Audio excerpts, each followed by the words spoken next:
Look, this is going to be a tough weekend for Democrats, so we should have some compassion as human beings. After all, they were so magnanimous around the same time 4 years ago. Oh, wait, they weren't. The President of the United States incited an armed insurrection. He is responsible for this insurrection. He is responsible for this treason. President Trump could face criminal charges. Donald Trump is leaving the office disgraced. Very magnanimous, and their media pals, too. In fact, they were using January 6th to set their narrative for Biden's entire presidency, sweeping moves, using the DOJ, of course, to destroy any chance they thought that Trump ever had to return to politics again. They had control of much of the media narrative as well, and had most of the money class on their side. Michael Bloomberg, he ponied up $20 million to help boost Biden during the campaign. David Geffen, the longtime Democrat megadonor. Of course, the darkest of dark forces, George Soros. Biden even gave him the Presidential Medal of Freedom, accepted by his son Alex Soros, of course. Now, for most of Biden's presidency, the mega-rich flocked to support him at glitzy fundraisers attended by the movers and shakers of the industry. They all came to pay homage. What was wild was how much money Biden and Harris were able to raise, no matter how bad they were as candidates. They still got the big money hauls. Kamala raised $1 billion, including a lot from heavy hitters, only to lose. Wow. In fact, more billionaires supported Kamala Harris than Trump, 83 to 52. But that was then, and this is now. Over the past 2 months, the elites from tech and Wall Street are crawling over glass to work with Trump. Zuckerberg, Bezos, even Bill Gates all showed up at Mar-a-Lago. Bill Gates, a story today broke that said he was impressed after his 3-hour dinner with Donald Trump. And now, suddenly, Russia collusion has been replaced with oligarch collusion. If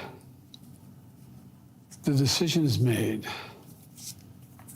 that the multi-billionaires, the super wealthy, the wealthiest people in the world, begin to control all the apparatuses from the media to the economy, then who do I get to fight back for me? And dutifully, the press vomits the same nonsense. Biden's speechwriter for his goodbye address gave Democrats their new talking point, which then they quickly echoed. Let's talk about Joe Biden's continued concern about the rise of oligarchs. You have billionaires that are going to be pushing to deregulate industries to make their multinational corporations richer. That farewell address is a milestone culturally in this country. Ultra wealth that can buy political power, that can control what people are seeing on their algorithms. Well, the Biden donors weren't trying to buy political power then? Is that what we're supposed to believe? This is ludicrous. The truth is Democrats are flailing. These industry captains from Silicon Valley to Wall Street are going where the power is now. And the power right now is with Trump and the Republicans. Democrats are fine with monopolies of power when they are the political beneficiaries. So what liberals are really mad about is that they can no longer control the narrative anymore. Everyone is a news gatherer. Everyone has a voice. And the old media poodles have gotten their comeuppance. And speaking of poodles, during his farewell address, he warned the free press is crumbling in this country. I would add that's only if we, the people, let that happen.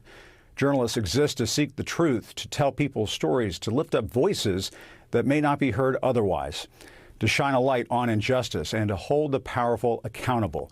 We are not the enemy of the people. We are the defenders of the people.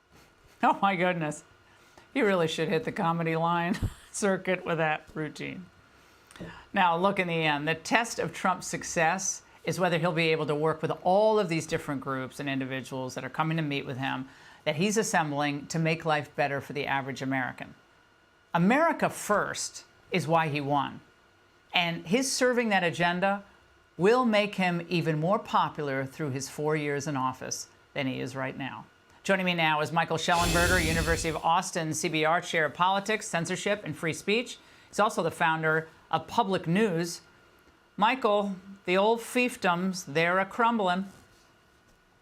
Hey, Laura, it's good to be with you. I mean, it's an amazing moment, right? It's a moment where it's not just significant political change at the very top, but it's a huge change in the media. I mean, really what Twitter was before Elon Musk bought the company was it magnified the power of establishment, left-leaning media to set the agenda, decide what we talked about, what was acceptable bounds of debate. After Elon Musk has bought it and made it a free speech platform for the first time, it's the equivalent of Martin Luther finally getting control of the printing presses, which had accentuated the power of the Catholic Church for 100 years. We're in a new reformation, I would say, of American political life and of the media landscape. Yeah, they're very uncomfortable, including Al Sharpton, who is very worried about the impact of what the so-called tech oligarchs are going to do with DEI. Watch. You have these tech oligarchs running things, and now it looks like they're influencing government. And the president is saying we're going to end diversity, equity, and inclusion. Then where does it leave a lot of people that fought, women, blacks, others, the last 60 years to get in, and now you shut the roof off on us, and you have the government to enforce it? Michael, 5 minutes ago, like he was shaking down corporations to give to National Action Network, and he loved them. But now they're kind of waking up to the DEI disaster, and he's miserable. Yeah, I mean, look, it's happening everywhere, right? I mean, it's a return to the American roots, the American creed of individualism, egalitarianism, equality of opportunity.